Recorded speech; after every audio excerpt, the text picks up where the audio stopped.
Nke ọma na ụmụ ọdịnala Igbo, aka m bụkwa onye nke gị Eze-Ana Ugochi tubelu na oraifite, onye isi nchụaja Ugochi tubelu ọdịnala temple. Anyị na-agba afa miri emi, lụkwazị ọrụ mmụọ dị iche iche. Abụkwazị m onye mgbasa ozi ọdịnala Igbo. My mission is to help people live better life. N'ụbọchị taata bụ nkwọ, a sị na nkwọ ya kwọtara anyị ihe ọma ma kwọpụrụ anyị ihe ọjọọ. Anyị ga-ejere obodo nara obodo, onye chụba anya daa. Onye echecha ihe ọjọọ ya eme anya ma onwe, onye fụrụ anyị cheta nwa ya nwụrụ anwụ na ọzọ ya anwụ. A sị m ihe ọma na-emere anyị mere ndị ọzọ, maka na nke mere ofu onye ama ezu. A sị m na akakaka ya ma anyị, jijiji ya ma anyị. A sịkwazị m egbebere ugobelu nke si ibi ebere ya gosi ebe ọ ya ebe. Ọ bụrụ na o gosiri ebe ọ ya ebe, a sị m okwukwu anya ihe m kwuru. A sị m na anyị ga-azụ ka afịa, na anya ma na ka afịa. A sị m ihe ọma mebere anyị, maka na ada ụka ibe ọ na-agụ akwa, ọ na-agbali obi. A sị m onye sịrị na akwa ya macha na mpama ya aba na nke ya. Onye sịrị ife anyị ji wee dịrị, anyị dịgbuo onye a na ndụ. Onye sịrị ife anyị ji wee nọrọ, anyị nọgbuo onye a na ndụ. A sị m ụbọchị ihe ga na-aga okporo ụzọ na ụkwụ anyị apụ anyị ama. Ise. N'ụbọchị taata bụ nkwa ejego m na tempụl jee chụọ aja dị iche iche, gọkwazi ọfọ dị iche iche.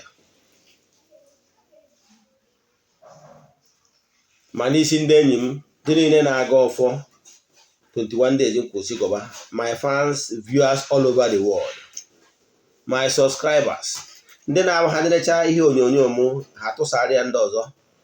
A sị na ọmaka ga-emere ụnụ, na onye chụwara ụnụ na ọ ga-adariri n'aha Chukwu okike nke pụrụ ime ihe niile, onye ike niile si n'aka ya bịa. Ise. N'ụbọchị taa, na isiokwu anyị n'ụbọchị taata bụ gịnị bụ ụchụ, negative energy, and kedu ihe ụchụ nwere ike ime na ndụ mmadụ, and kedu ụzọ mmadụ ga-esi wee gbanahụ ụchụ, ma ọ bụ wụcha ụchụ, ma ọ bụ sajapụ ụchụ. Maka na nke bụ eziokwu na ihe ụchụ na-eme mmadụ dị too much. Ụchụ nwere ike imegodo gị ihe ga na-agụzighị onwe gị ji egbu onwe ka ị nwụọ n'ụwa nke gị ekpome, na ọ bụrụ ụmụnna anyị ndị Nsụka. Mana a sị nwanne m ebezina, meseji m ji bịa taata bụ message of hope. Maka na ndị Igbo na-atụ ilu sị once there is life there is hope. Ndị Igbo tụ ilu si na adị ndụ adụkwute ihe ọma. Akọrọ anyị akụkọ, if you like call it fairy tales. Nwoke onye nchiche ewee sị na onye nchiche na mgbe burumo na onye ọbụla na-aya ọya nchiche, ya ọya nchiche anọ ka leprosy n'obodo na-ezukọ eburu onye abuje na aja ọfịa, believing na onye na-etu a nwere ike onwe mpụ na ọtọ na o metara ihe ya bụ ihe dị ya bụ ọya ji wee dakwasị ya ihe mgbu. Echefukwana na mgbe ju ọbụla aya ahụ na ụdị ihe na-etu a dakwasara ya, ọ dị ka asị n'aka asị spell on somebody, mana ihe dị na ya bụ na negative energy abịago maka mpịawa azụ. Ịghọtara ya? O wee dị onye nchiche n'ebe anwa na-enekwa anya, na-enwe olileanya si na onye dị ndụ nọ ya adịkwute ife ọma. Mana o nwere nwoke akọrọ ya akụkọ ya Mike Ejeagha of the blessed memory, wee sị anyị na nwoke a nechara anya na ụwa ọ dị akwa ụwa nke ya kacha njọ. O wee sị ka eje gbuo onwe, wee chịrị ụdọ sị ka eje kwuo onwe ya n'ụdọ. Kedu ihe ya dịzi ndụ eme? Mgbe ọ chịtọ na-aga, onye nchiche nọrọkwa ebe ọ nọ wee fụ ya ka ọ na-achị, wee sị ya biko odogwu na-arị elu, biko gị nekwa m azọgbuna m n'ebe ya nọ n'udu na-echechie. Ya odogwu na-arị elu wee nezie anya n'akụkụ wee fụkwasị wee sị onye nchichekwu ebupụtagoro n'aja ọfịa ka ọ nọrọ ebe a wee nwụọ. na ọgwụ na-asịkwa onye odogwu na-arị enye azọgbukwana ya na ya nọkwa na-echechie ụwa bụrụ ewu ebuka. So ihe ọ pụtara bụ na ibi na onye nchiche ọnọdụ ya ebupụgo n'ajọ ọfịa count ya na ọ dịzi worthless, still have hope na ya nọkwa na-echere chi ya maka na onye dị ndụ ọ dịkwute ihe ọma. Kedu ihe anwa bụ ya challenges? Kedu ihe ahụ ya ọnọdụ ịnọgoro na ya ọ na-adị ka gị gbuo onwe gị? Nwanne, ka m gwa nke bụ eziokwu, pure truth.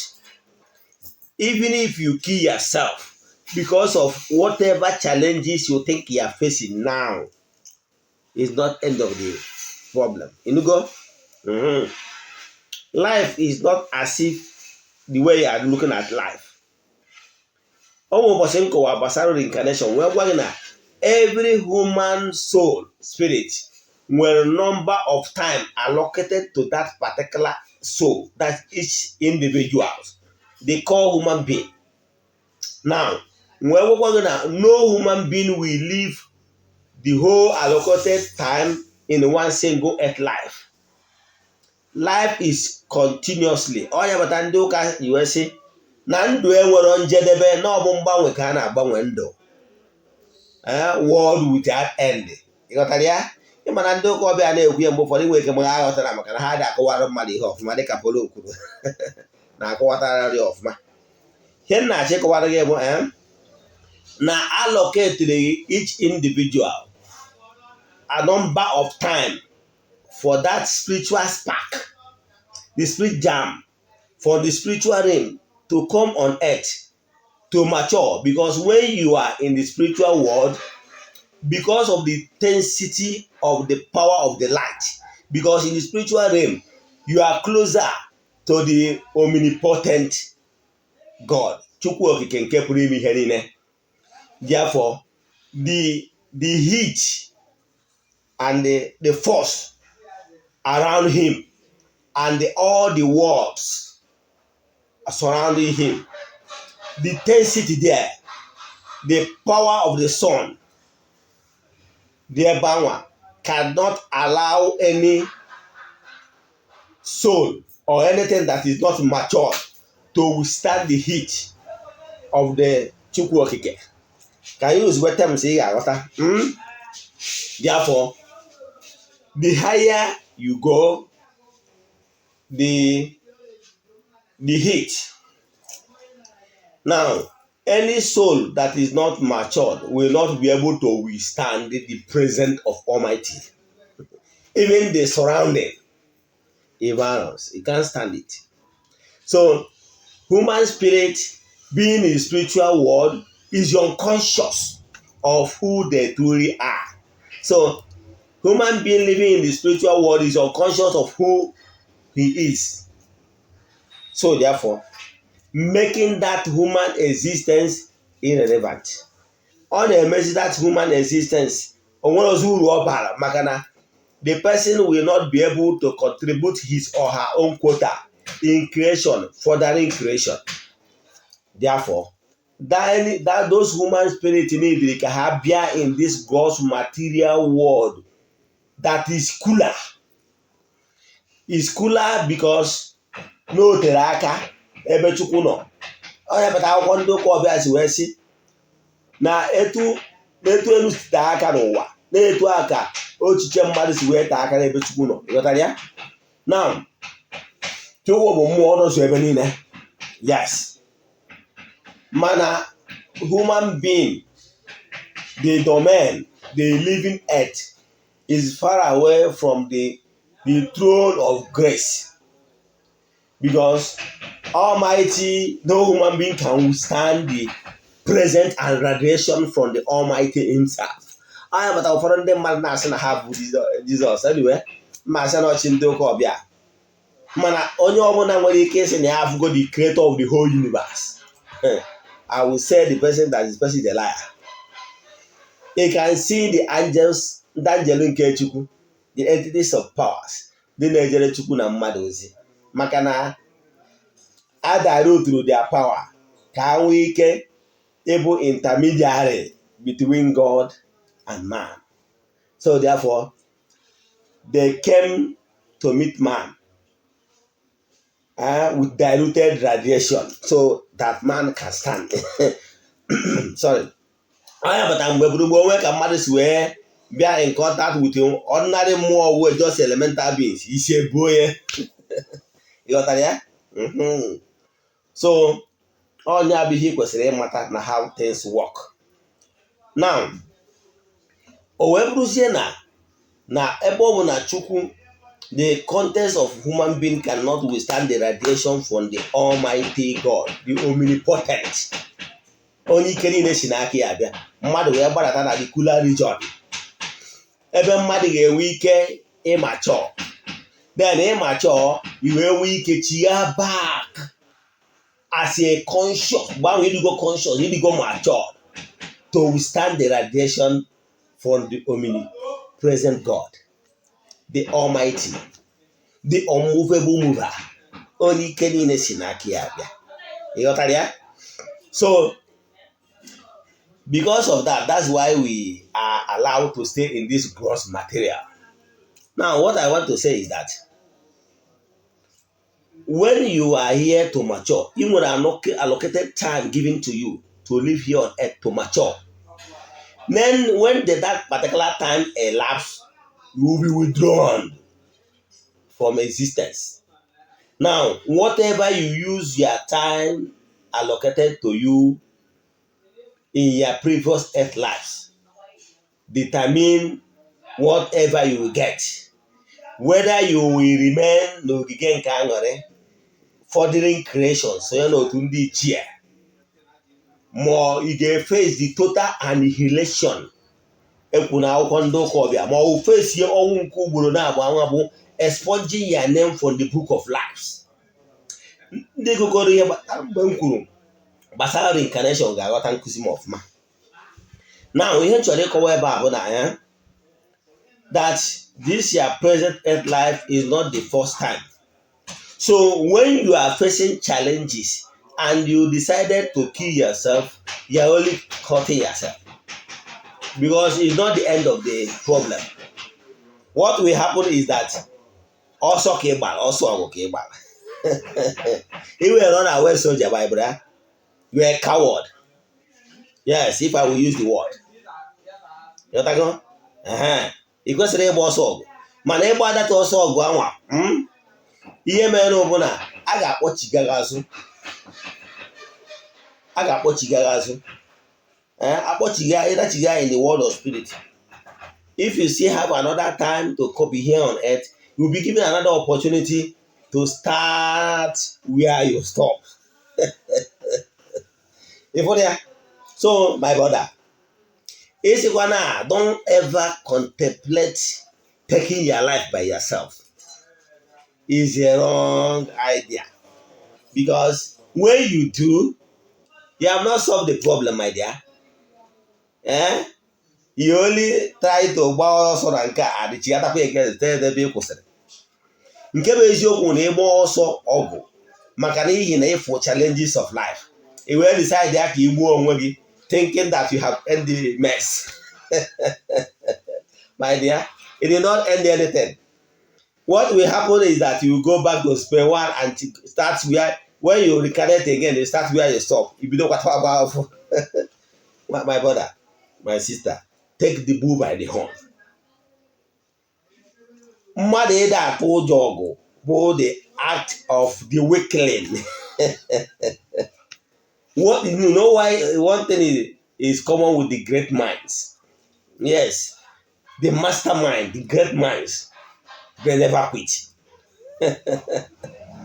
If we are onye na-agba ọsọ ọgụ, ọ bụrụ dike. Onye bụ dike bụ n'obi ka ọ dị. Ọ mgbe challenges of life bịara, ị mara onye wuru dike. So never mind, ịsị na ya problem gị adịka too much, therefore ka ịlụ go for shortcut ma ọ bụ ka ịgba ọsọ ọgụ. Nwanne, ịgbazi n'ọsọ ọgụ maka na enwere onye ịgba ọsọ dị na ya. Consistency. Let me give you an example. Do you know that aircraft, if you're a pilot, in this life you are seeing, we human beings supposed to be a pilot of our lives. Do you get? Yes, I want to paint a picture. Yes, each and every one of us, each individual, be a pilot of his or her own life.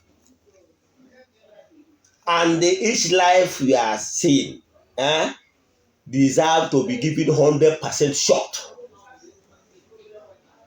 You are living life, live your life to the fullest.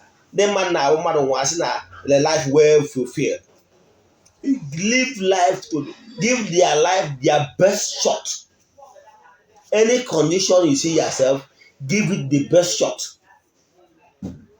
Like I said, the message of today is motivation and simple truth, and the truth about life, the philosophy of life. Let me give you what happened with an aircraft. Remember what I said. You are a pilot of your life. Whether you will fly the aircraft to wherever you want to go, to cruise around the world and land safely, the ball is in your court. Everything is in your hands. To crash the aircraft, including your humble self, and perish, is in your hands. So, for any pilot to fly an aircraft, knows the rules. And the rules of an aircraft, if you know any pilot, tell any pilot, ask any pilot what I'm saying. When the flight is steaming, then move it to the wrong way. It will take the speed. When it's running on the wrong way, before taking off, becoming airborne, you must give it 100% shot. Like what? Let me use my layman language. You must give it the gear, not half gear. You must give the aircraft the 100% gear,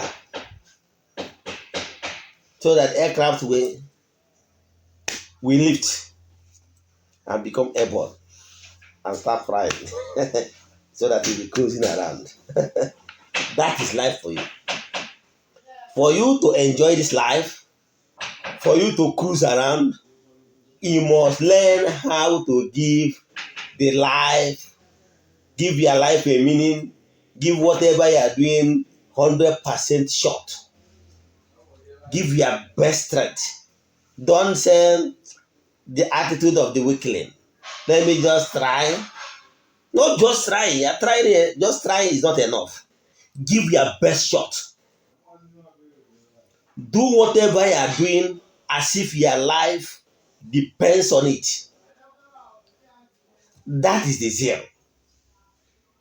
If I start to explain to you how things work using metaphysics, telling you how things work in the world of spirit,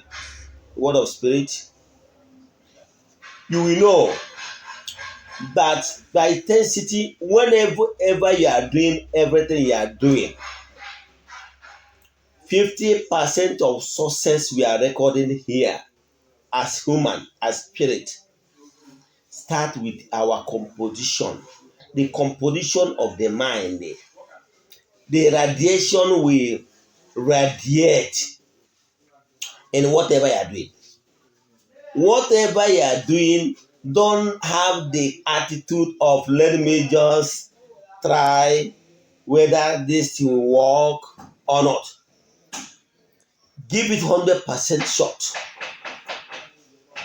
Tell yourself that even if every other person tries and fails, that you must be successful. That is the same. Try to have a mentor What type of people are you looking up to? Are you looking up to people that fails? Are you looking up to people that are failure?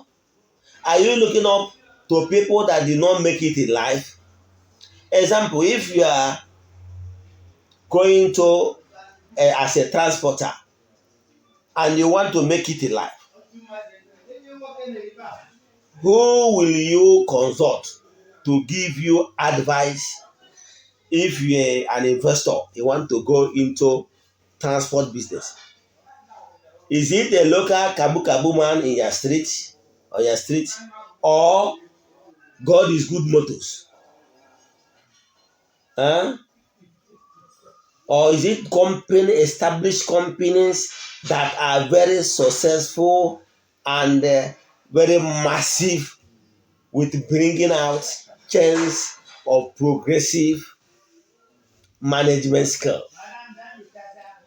Are they the ones you are looking up to for them to give you the management skill for you to apply in your own case and be successful? Or you are looking up to some people that local kabu kabu man that couldn't even maintain the kabu kabu? Who are you looking up to? Try to motivate yourself by looking up to successful people and know what makes them tick and think like them. For you to be successful, you must think as one. And one thing is very common among the successful and great minds: consistency. One, never give up.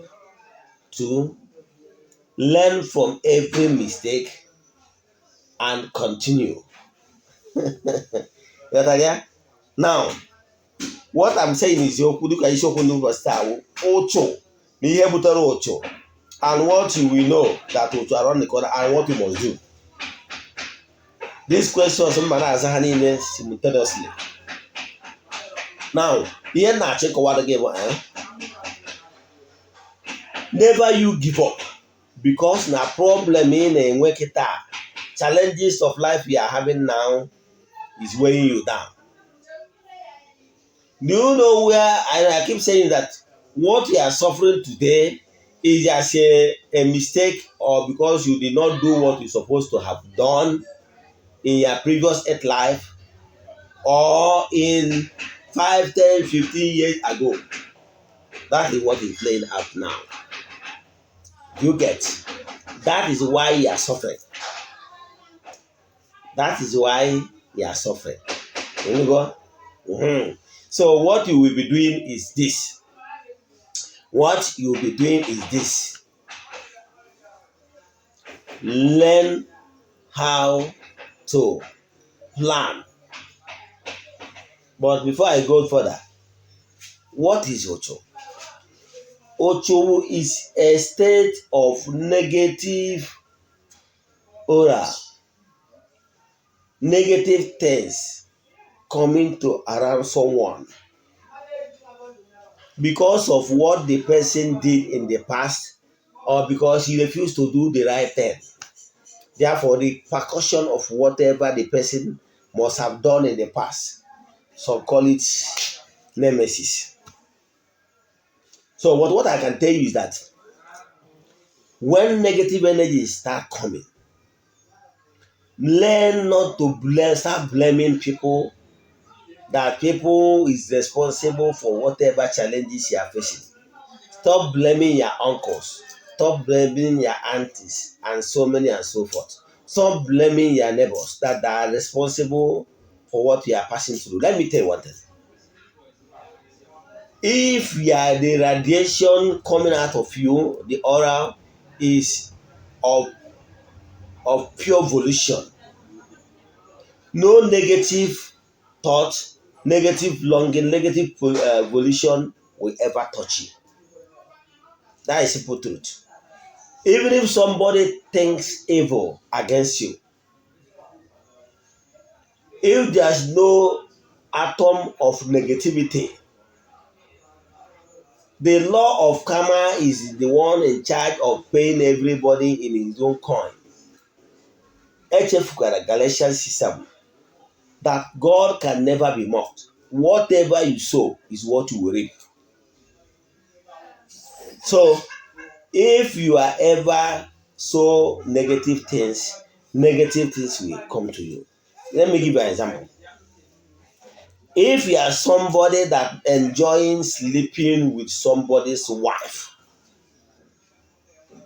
believe in me, sooner or later, if it did not happen in this present life, if you are married, if you are not married, my brother, it might happen in your own at this earth life. You will see other people sleeping with your own wife, and you will come to know. Do you get? Now, if you are not yet married, it can happen when you get married. Even if it did not happen in this present earth life, my dear, it might happen in your next life.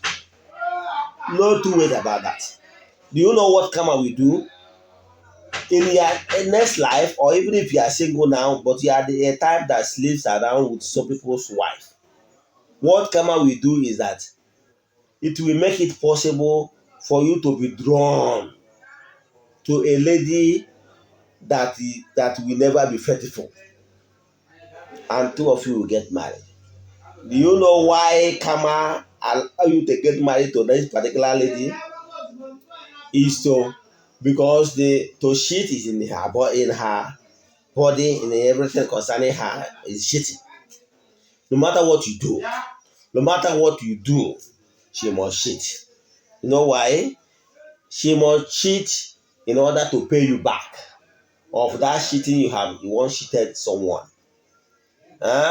So that you will test how cheating, whether it's sweet or bad. Understand? Some of these things that normally play around is what we must have done to someone knowingly or unknowingly. Something we have done somebody in this present earth life or in the previous earth life. And whether you are aware of who you are in the previous earth life or not does not count.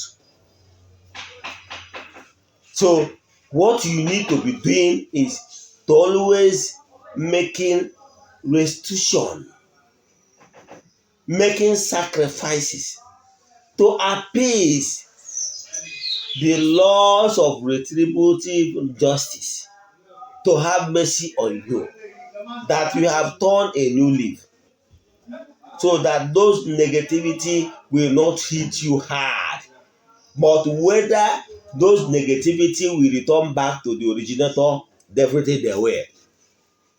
That is why it's not good for you to keep on doing evil intentionally. Negativity.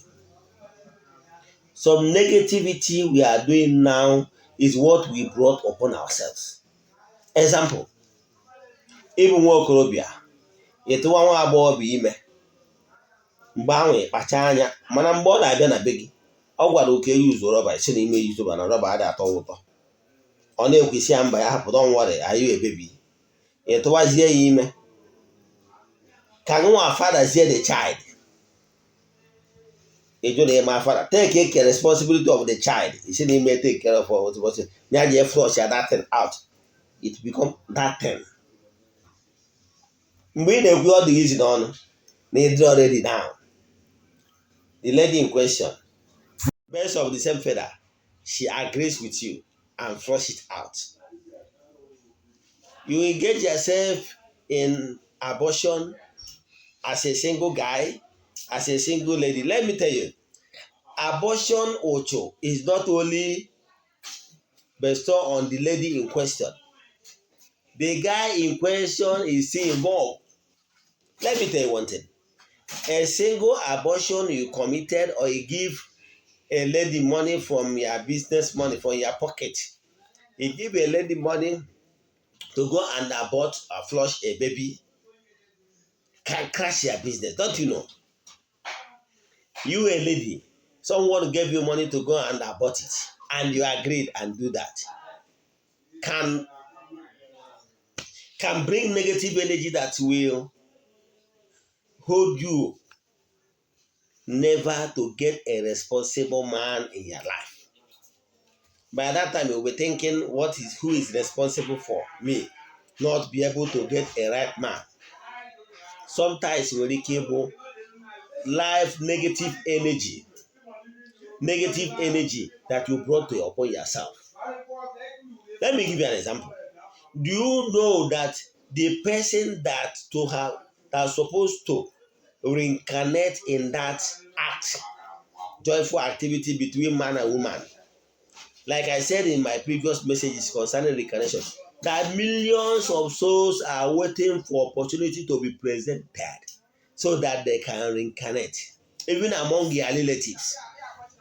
And when the opportunity presented themselves, they rejoice. It can even be your great-grandfather. It can even be your grandfather. Relatives that wanted to see the opportunity to be here on earth, and so that she or he will be able to remedy the wrong he or she must have done in the past that is making him or her stand still in the spiritual realm. But for the fact that you aborted it, you truncated, you shattered his or her plan of having opportunity to be here on earth to remedy the wrongs. Do you think he or she will be clapping for you in the world of spirit for truncating the opportunity presented to him or her to remedy the wrongs of the past? Do you think so?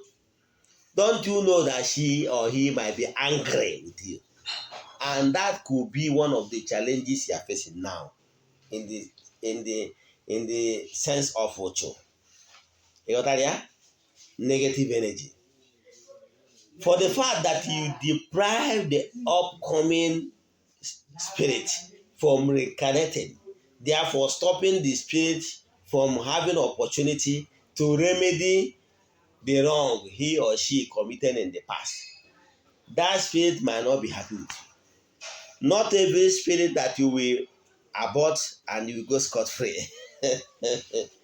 Ị nwere ike abọtụ onye kwesịrị ịwụ ọnwụ na amụrụ ya n'ụwa ọ bụrụ nnukwu mmadụ dị afọ ọ ga-enye gị wụọ. Ghọtara ya? Enwekwara ike ọ bụrụ na too many personalities you stop. Ị nwekwara ike iketakwa oke site n'ịwụ through advice, asking somebody to abort. For any reason, you put a woman in a family way, my dear. If you have mind to sleep with a woman without protection, my dear, be ready to take responsibility of whatever that comes. If for any reason, maybe a genuine reason that you will not marry the woman in question, make sure you take care of the baby, the lady in question with your unborn child. Did you get? Don't abandon her. Make her to feel, oh, as I stand now, who will be helping me to pass this journey of 9 months? That is one of the reasons why some ladies will go for abortion. Some will even go for the abortion out of that frustration. And they might end up in the hand of a quack that will eventually destroy their womb for life. That will make it impossible for them to be pregnant in future. And you think that that lady in question will ever be happy with you? Whenever in the future, then maybe after scan and whatever, she find out that she cannot conceive again because of that abortion she committed when she was in secondary school. And she does not have money to visit a good doctor for that. He went to the patent medicine dealers and take one concoction or the other. The whole thing that she will ever forgive you, that nemesis. She will always cause the day you betrayed her. Do you get? O nwere some negative Uchu the day you go around and be sleeping with people's life, o nwere ụchụ sienu. In fact, o nwere onye ị ga-adị na nwunye ya ịnago ịna ụmụ ihe niile abụ ụchụ na-akwụsị ọrụ mmadụ. Ụfọdụ nwere ike ịbịakwute m sị m Eze-Ana, n'otere ya rụbara ọrụ n'onwego ndị lụsịarị ọrụ, ma ndị ụka pastọ ma ndị ọdịnala na-arụkọtagori ọrụ ya, na-eje n'ebe dị etu a na-eje n'ebe dị etu a, mana ya ete alụsị ọrụ niile a ihe na-ebe ka na-ebe ma bịa. Ana m achọ ịkọwara ụnụ ihe na-eso eme ihe niile a mgbe ụfọdụ bụ ụchụ. Aka gị ọ dịgo n'igbu mmadụ ịkwafu ọbara n'ụdị ma ụdị ọbụla. Ịkwafu ọbara nwere nke ị ga-akwafu direct, nwee nke ị ga-akwafu tụrụ ịgba amasị, tụrụ imegide mmadụ, tụrụ idebe mmadụ n'ọnọdụ eji eje ana ịmara. Enwere so many ways eji agbafu ọbara. Ịkwafuru ọbara nke tụrụ abortion. Ụmụ ihe niile abụ ihe na-ebute ụchụ. Enwekwara ụchụ mmụọ na-agba mmadụ ịmakwa. Example, mma amara ụfọdụ atụ na-ebute ụchụ. O nwere ike bụrụ ngwurube nna gị, bụrụ ngwuru ebe emere ihe ọdịnala mgbe gboo, mana itonite iburu ofeke, eneghị anya na nna gị na nnukwu nna gị mebiri ọdịnala, iwe bụrụ onye eriri eri, iwe jekpọta ofu ofeke in name of pastor or whoever names the person is going with, si ya ka ọ bịa n'ụdị na ọ na-abịa arụ ọrụ ezinụlọ, o wee bịa wee kwatuo obi ndị ichie, mebie ihe ọdịnala dị na ngwurube nna gị, ma ngwu buru nke ọ na-edebe n'ala, mebisia ụmụ ihe niile dị n'ọdịnala, mebie ọfọ, mebie mmụọ dị iche iche eji chekwa ngwuru. Nwanne, ime ihe dịghịrị etu a, ịma ọnụ ụchụ ka ị na-agba onwe gị. Ka m gwa ụnụ, ezinụlọ ndị niile aja ekpọgo ndị ọrụ ekpere bịara ịlụ ọrụ ezinụlọ, o nwere nke mma ọ gwara m na ha spend kata ego spend over a million naira.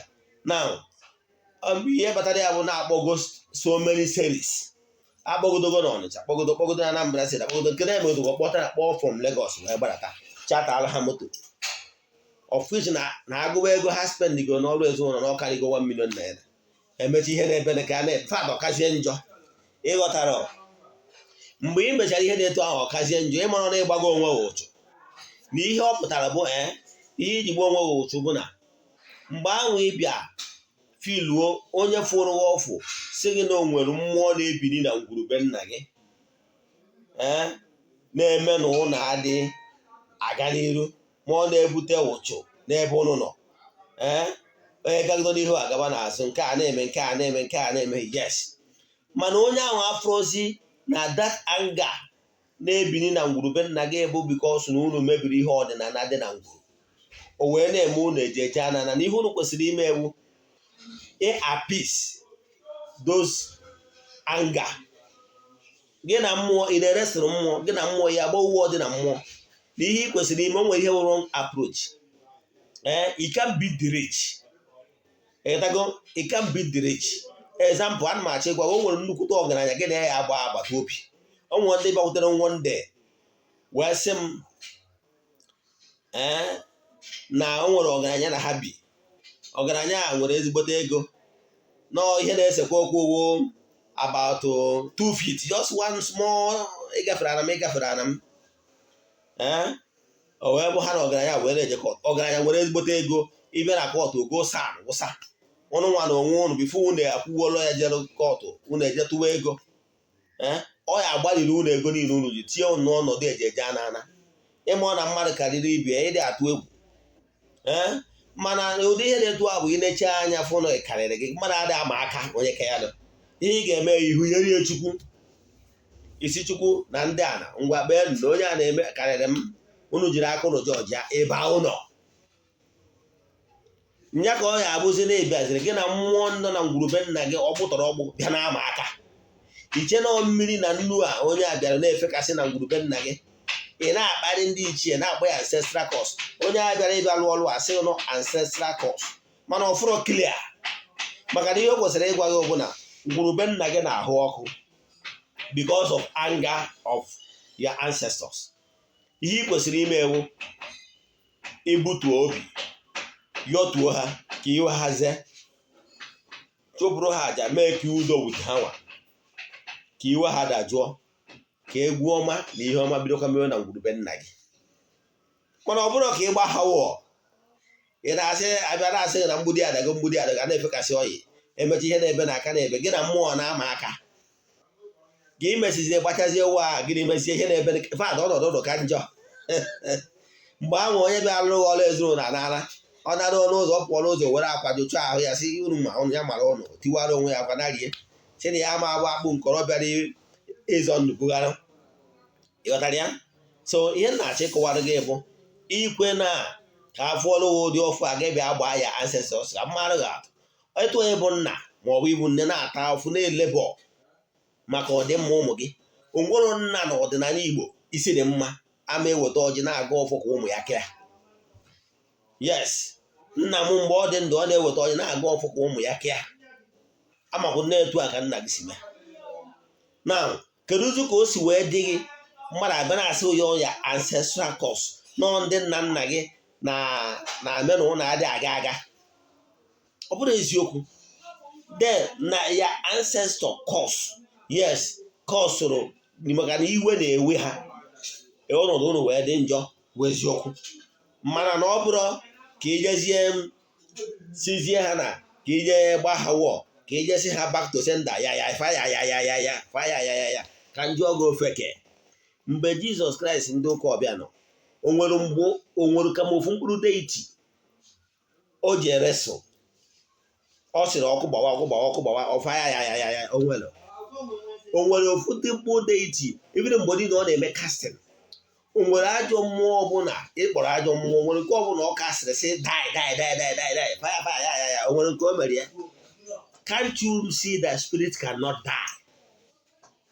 Eriri ya eri. Okay, ka ndị na-eme crusade na-asị demon die every day aka na-ekwu as we speak now. O nwere ndị nọ somewhere na-akọ ọlụkwa millions of spirits negative energy to die. Did they die? Uche ọ dịkwa ya? Ebe ịfụ na ndị na-agba war cannot die, negative energy cannot die because they are the creation is a creation of Almighty Father. Ọ gwagwụ na akwụkwọ ndị ụka ọbịa sị na anyị kere mmiri ka ọkụ nwasị nwa m were mmiri o kere m maka njọ n'ihe ọbụla nwere oke na nwunye. O kere ihe ọma niile sị wee sị nwa m nwa gị were ihe ọma. Ihe niile si n'aka ya abịa ma nke ịkpọrọ mma ma nke ịkpọrọ njọ. In the spiritual realm enwere power of that being that is in the spiritual realm. Anybody can tap it whether you use it for good or use it for bad. That is your own cup of tea. So ihe niile ekere eke si n'aka Chukwu whether ịkpọrọ ya mma ma ọ bụrụ ịkpọrọ ya njọ. So therefore ọ bụrụ na those things negative energy the evil spirit can be killed, Jesus would have done it. No, not possible. Almighty Father would have done it. But they allow God na-aga pursue. Down. Kedu ka o si dị gị ka ihe Jizọs ndị ụka ọbịa ebe mgbe ọ bịa did not ever say die fire ya gị nwere onwe a na-edisi ibu onwe gị ịmara ọnụ ihe ị na-eme ọtatọlọji. So ihe na-achịkọwara gị bụ na enwere ụchụ ihe na-ebute ụchụ ọnọdụ etu a nnọkịta mụ na gị yes mụ gị nwa na-ene m anya in next 100 years mụ na gị ga-abụ ancestor. Ọ bụrụ na ị kụziri ọrụ ụmụ gị na-enwere ancestral day ụbọchị a ga-erota a ga-ewepụta wee wụọ ọjị cheta remember our ancestors. Tomorrow gị nwa na-elebọ na yes gị nwa na-ene m anya ị ga-abụ ancestor. Ya children will see akpọkwa gị fire ya ha ga-akpọkwa demon. Ịghọtara ya? So ya na-achịkwa bụ mgbe nwatakịrị tolitere wee na-akpọ nna ya ajọ mmụọ si na nna ya bụ mere na ọ dụọ successful. Datụ nwatakịrị a kwesịrị ka a pịa ya mgba ajara. So ụfọdụ ihe ndị mmadụ na-agabiga taata bụ ụchụ bụ mgba ajara mmụọ maka na ha kwuhiere ọnụ kpọtụọ ndị okenye kpọtụọ ancestors ha na ha dị responsible for their predicament. Mana ihe ha ji ata afụ today because of ihe kwuru na akwụkwọ Joel 4:6. My people are suffering because of ignorance. So my dear, why you are suffering today is because of your ignorant. You don't know how things work. You get? Yeah, banner your score. Why things are not working is because you have not done the needful. Do the needful, align yourself with your entities of powers. Bido chụba aja. Ọ bụrụ na aja okebe eziokwu na onwere aja ọbụla ịchụ taa bụ ihe efu. Aja ịchụ tata ọ dị ka ọ rụrụ ọrụ wụ because of na enwere a lot of debt eji ya padlock of kebe eziokwu na onwere ihe ọbụla inyere mmụọ ga-abụ na nkịtị nke nwere ike iripụ multiple fold. It's law of nature. Whatever you give to the spirit, you will receive it in multiple fold. It's law of nature. Onye ka o ji wee sị givers never lack. Ọ bụrụ na nwere dibịa gị lụrụchara ọrụ gara, yes, ọ bụrụ na na ọlụrụ dị ọlụ alụ na ọ bụrụ skama na onye anwa truly na o gotara ihe wee lụọ ọja ọlụ alụ, ọ bụrụ infe o nwere reason kpatara na ihe ahụ agara, and those things agara can still be in stock for you, waiting for you to do one or two things for those things to oga. Example, you will one corn wee nye mother earth. Mother earth will take it, absorb it, o wee germinate ya, o metara ogbe ọka. So nature will always give you something in multiple fold. Whatever you give to nature. Ịchụpụrụ ụmụ aja, chụọrọ ụmụ mmụọ aja, the elemental beings and mystic beings and helpful beings, definitely you get multiple things ihe ọnụ na-eri in return. Mana ihe na-eme na ụfọdụ ndị mmadụ ji nọrọ n'ụchụ na-eji stop today. Ị na-eche ka agbata ya n'afa, mana ị mara ụfọdụ dibịa na-alụrụ ọrụ nwere ike ọ dị agba afa miri emi. O nwere ike ọ bụrụ na n'ọnwego mgbe ịdị na nwunye mmadụ, onwego mgbe ikere abortion ma iwu nwoke ma iwu nwaanyị, o nweghị ihe ụchụ dị iche iche imelụ isogo na ndị ji ebara n'obodo dị iche iche na-egbusi secretaries, so na-egbusi ihe secretaries dị na ngwurube nna gị, na-eme ọpụ na ọtọ nọ were ụfọdụ esi ọkụ kwatuo obi, ihe niile abụ ụchụ. Mana ị na-eche ka dibịa gbata ya n'afọ ọkwa eziokwu. Mana ịma ọjị na o nwere ike mmụọ chọọ ịgbagha ose, o mee ihe niile anwa bụ nsogbu gị, egbuo ya egbuo na mmụọ, maka na achọrọ ka emeghe ejeje a na-ana ịdago, maka na achọrọ ịdọrighi agba abịa n'afa ihe ahụ gbasara iwu ife ọ ga-awa eme ka e nwee chi dị mma n'ebe ị nọ, egbuo ya. Mana ị maara onwe gị, onye agbatara o kwesịrị iji aka ịmarụ na ihe ndị a na-agụsị bụ ndị Igbo kpọrọ alụ. Ụfọdụ ụdị na nwanne fa, ụfọdụ ụdị na nwunye nna fa. Nna gị dịkwa ndụ, nna gị nwere younger wife, ije gbado younger wife nna gị, ịma ọrụ imere alụ n'ibu alụ. Ị bụrụ nwaanyị nọ na di were ya ahụ ndị pọt je na-enye ndị ọzọ, ịma ọrụ ibu alụ. Ịtago ụmụ alụ niile abịazie oje gbachi ụzọ, ị na-eche ka dibịa gbata ya n'afọ. Ụdị a dibịa gbatara ya n'afa, ọlụ ndị niile ọ na-alụrụ gị wụ banza. Ịghọtara ihe nna gwa gị?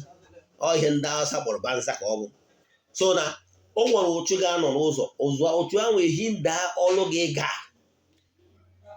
Ịmakwa na ọwụwụrụ na-abịaghị na spiritual name na-arụsị alụghị ọlụ, then because a gwara m ụnụ na before whatever take place in this gross material that is earth, it must have taken on form in the spiritual realm.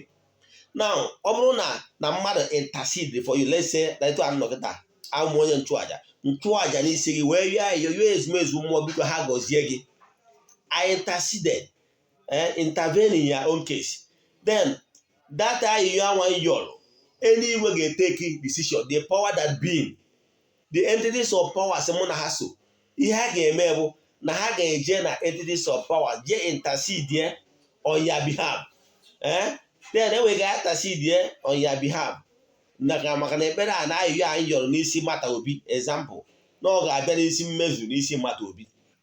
Now ọ bụrụ na ha mee ya approve, then abịazie na ka detin lụzie gị nwa aka. Ọ bụrụ na ọtọnọ gbara okirikiri, it will not anchor now. It will not anchor. Example, ọ bụrụ na nwanne nwoke na-arụ na bank wee bank manager, o wee mee approve ka enye gị loan, e wee mere gị approve, o wee sị ya brother ya mere gị na chọrọ 1 million naira, emere gị approve by bank. Wee gwazie ndị marketing department, ha mere nwanne nwoke approve 1 million naira.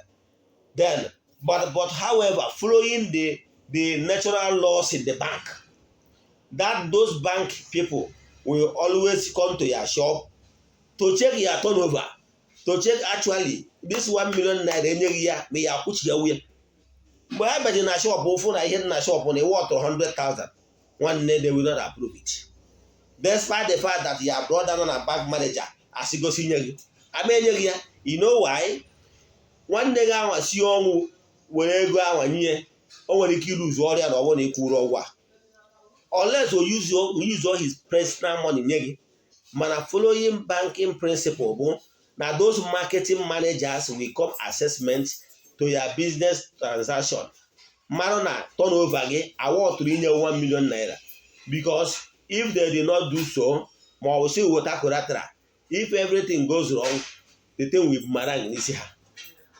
Etu a ka ọ dị mgbe onye ụkọchukwu na-achụ àjà n'isi gị, ọ ga-achụ àjà intercede for ya but gụnwa na onwe gị to anchor the prayer is ya because anyị enweriri normal land ebe ọ ga-agba akụọ mkpụrụ o wee germinate ya. Lụta akụkọ Jizọs ndị ụka ọbịa kọrọ ndị mmadụ si na onwere mkpụrụ ndị aghara ha daa na ana dị mma, nwee ndị aghara ọ daa na ana okwute, they could not germinate.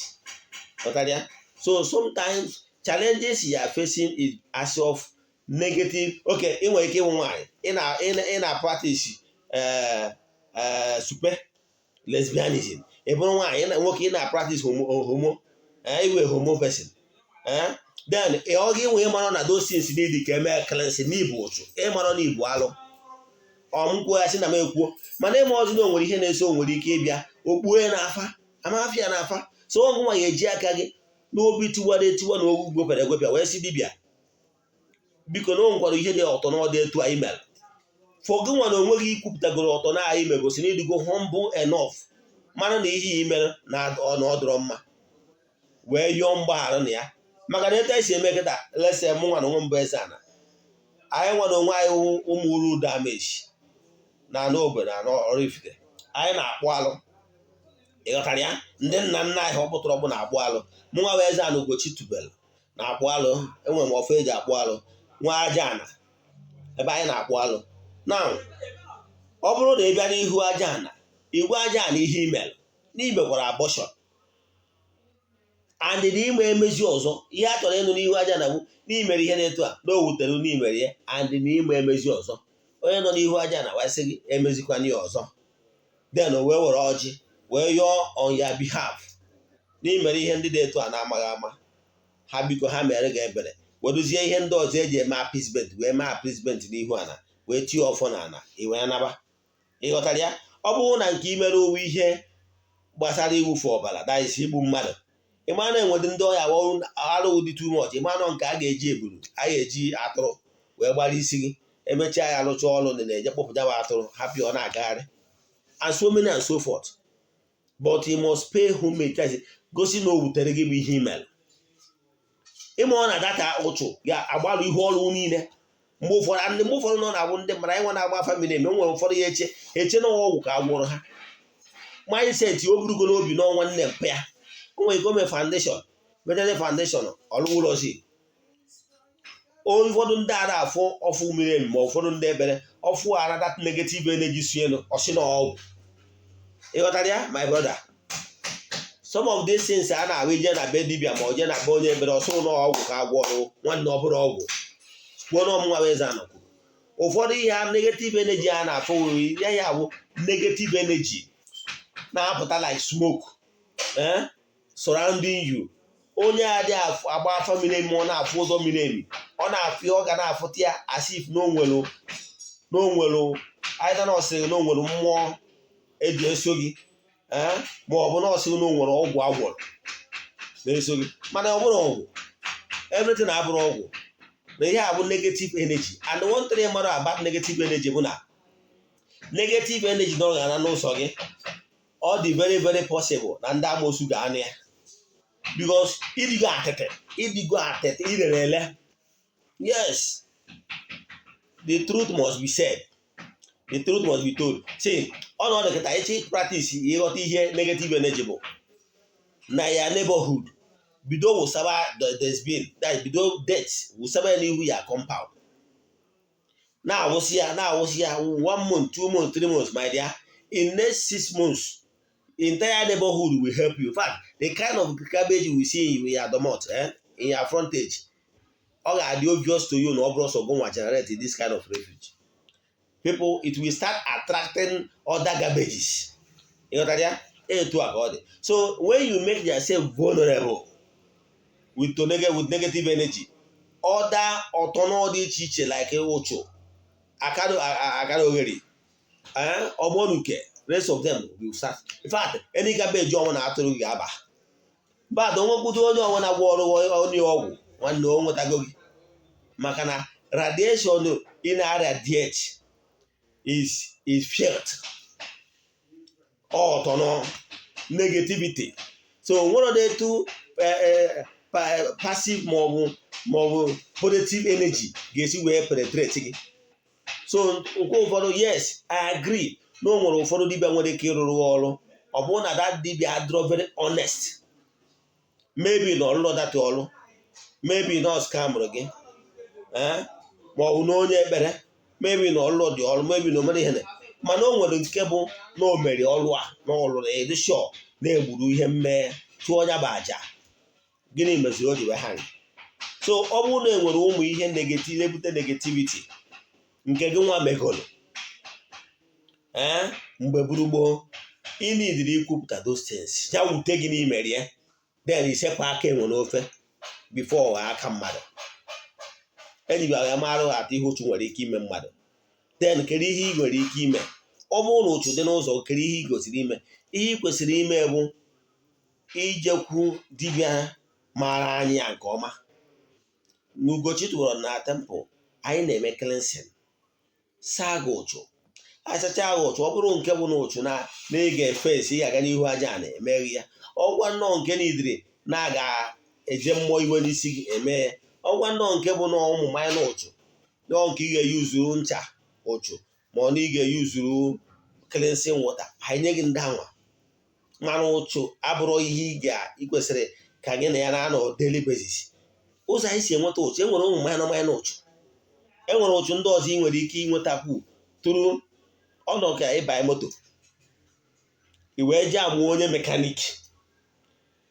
Ọ na-adị mwute na o nwere ike ọ bụrụ ideside idres wit dị ọcha dị ọgọ na weekend etu na onwe na-eje outing ebe dị mkpa, i wee pụta na bọs wee kwụsị, onye ifo na-achọ ịbata wee were mekaniki akwụ ya dị so deti, onwe deti, onwe ike ọ na-ejeri ka o jego spare pass, ikwu ọsọ na ya na-aji jegota pass eji alụ moto, ahụ ya niile akwa niile bụ gris. Nwanne, ọ dị obi ọzọ na gị na-enwe ike nọkọcha n'oche ote gris na akwa. Ịghọtara ya? Achọ nka m nwere ihe ịma wee ma atụ ihe ịmara. Odo Uchu awụ Uchu nwere ike inweta through neighborhood. Etu ahụ o site gris na akwa, etu ahụ ka ọ dịkwa associating with your neighbor, your business partner, your assessment, your partner, your marriage mate, and whatever, roommate, that fill his life or her life with filth. It can contaminate you by exchanging of whatever. Because that's the bed of self-fed that flows together. You got that? So, know the type of friends you keep. Enwere Uchu nwere ike inweta with keeping those friends with negativity. So, onye ọbụla ịfụ na ndụ ya abụrụ ụdị ndụ ị chọrọ ibi, try as much as possible to avoid such a person. Even mwa bụ Eze-Ana, ana m use ncha Uchu wee na-asa ahụ every day because we come across a lot of people. For the fact na Uchu ihe nwere ike nweta every day, you need to be having cleanse, your body cleanse on daily basis. That is what you know.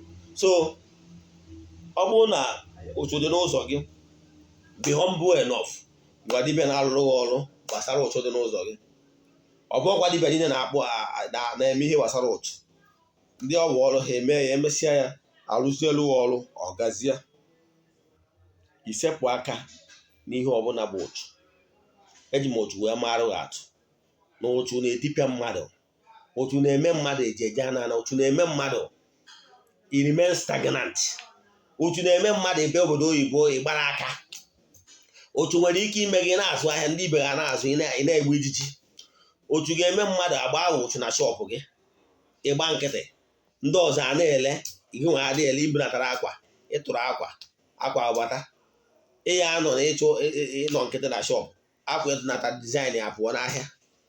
Uchu ụchụ na-enweghị iwu nwaanyị ịfụ gị na mmadụ anyị na-aga ibi na akpọrọ onye kama mma ịgụ nwa nwe mara mgbe ichere nke a na-agba ya sị ọmụ asịghị mba na ọ bụrụ gị n'ọnwụ mgbe eke gị na-eyi ịgbara ọnụ ụchụ so ife ihe ụchụ nwere ike ime mmadụ ndị ka mma ihe ọma na-emere ha gị wakwana ifu nwa mechaa ka ọ na-abịara gị akọbado ya akụkọ nwoke bịagodo na ọ na-abịa ọ nachighaba azụ nwaanyị bịagodo na ọ na-abịa ọ nachighaba azụ akpọsị eleghị eleghe agagodo n'ihu agaba na azụ every year obi is a boy ụfọdụ ihe bịa na famili ọ na-eme na famili ndị nọ na famili a nwụọ nke ya akụta ihe ọ na-eme ma nwoke ma nwaanyị dị n'ime ihe niile abụ ụchụ enwere ụchụ agbara individuals nwee ụchụdụ na ụchụdụ na famili mana ihe niile abụ ihe a famili emi na-egosipụta so mgbe ọbụla ị nọ n'ọnọdụ wee fụọ ọnọdụ adịrọ mma n'ebe ị nọ don't you feel relaxed when things are not working well you understand onye kwuo etu o si akpa ya amara ka a ga-etinyere ya aka na akwụkwọ mmatụ 77 si yọọ ya ayọta chọọ ị ga-achọta kụọ aka na a ga-emegheri gị so ihe ọ pụtara na Almighty Father expects us ka anyị kwuo ebe o si akpa anyị ndị sụrụ oyibo si na he who wears shoe know where he pinches most so ị ga-egosiriri na ọnọdụ ị nọ adịrọ gị mma you must be angry with any condition that is not palatable with you. You can't be suffering and smiling now. Speak out. Ọnwụ na ọnọdụ ị nọ na ya you must be angry with ọnọdụ ọnwụ nọ na ya adịrọ mma gwa chi gị na ọnọdụ ị nọ na ọ dịrọzi mma gwa ndị gị na-asị na ọ dịrọzi mma then you do something towards that. Tom say Chukwunu is a weakling attitude.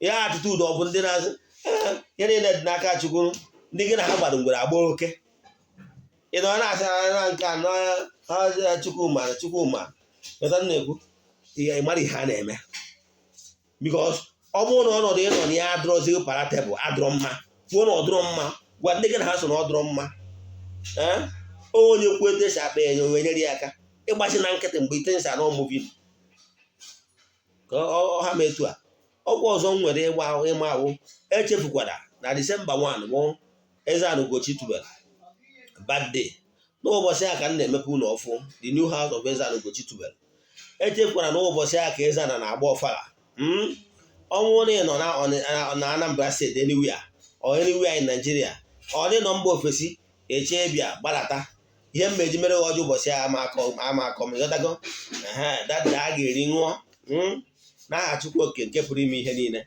nke ọzọ bụ echefukwana na masalụ 14 days fasting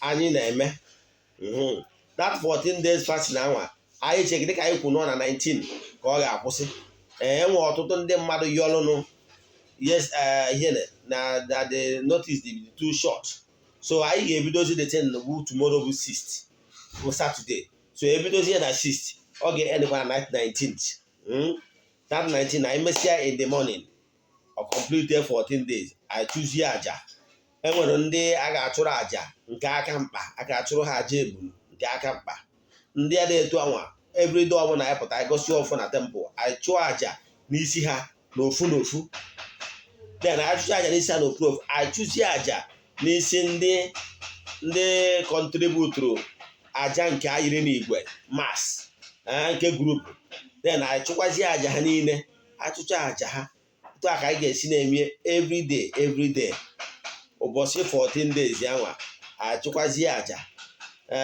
I will not be able to be showing them every day but on the 19th anwa mme show nke niile anwa ma ndị na-achụ individuals although I will snap those ones and send to respective individuals because abụm onye na-eme show then but for ndị nke na group then emechago n'otu edetuchago afọ ha one by one so ọ bụrụ na anyị chụchazie aja nke igwe anwa anyị ga-evidio kwu ya sendekwara those people belong to those group ndị a ga-achụrụ aja n'igwe anyị ga-emekwa nke a na 19th anwa na ọkwa dị mkpa echefukwara na Eze-Ana Ugochi tubelu oraifite na-ewepụta ụbọchị ụka 8 to 2 o'clock ụbọchị nji eme kanselin ụbọchị nji agbazi ndị mmadụ onu whether ma ị nwere ego ma ọ na ị nwere ego, you are free to come for counseling. Counseling is free. However, onwe chọọ ka agbara ya afa, a na-akwụ ụgwọ maka ịgba afa. Ekwubie m okwu n'aha Chukwu oke nke pụrụ ime ihe niile, onye ike niile si n'aka ya bịa, n'isi ndị enyi m niile, ndị niile na-ege ozi a, ndị niile emelụ ka ozi a daa n'isi ha n'ụbọchị taa. Ekwenyesịrị m ike na o nwere ndị eji maka ihi ewe si ka ozi a daa, maka na till in the afternoon oge m lụsịrị ọrụ ehihie na tempụl ka ozi gbasara ụchụ a bịara, wee sị m n'ihe gbasara ụchụ a ka m ekwu tata. Yes, the vidio a bịara n'oge ụtụtụ na-eje eme meseji, mana alụsị m ọrụ ụtụtụ ewesịta m eje eme vidio gbasara ụchụ, maka na o nwere ndị a chọrọ isi na ozi a dara taa wee tọ n'agbụ.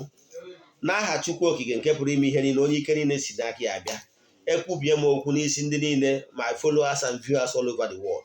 Let okwu adara no, let it be a message of hope, message of deliverance. Let there be curse breaking, let there be open doors, let there be upliftment, let there be favor, let favor flow, let financial breakthrough flow.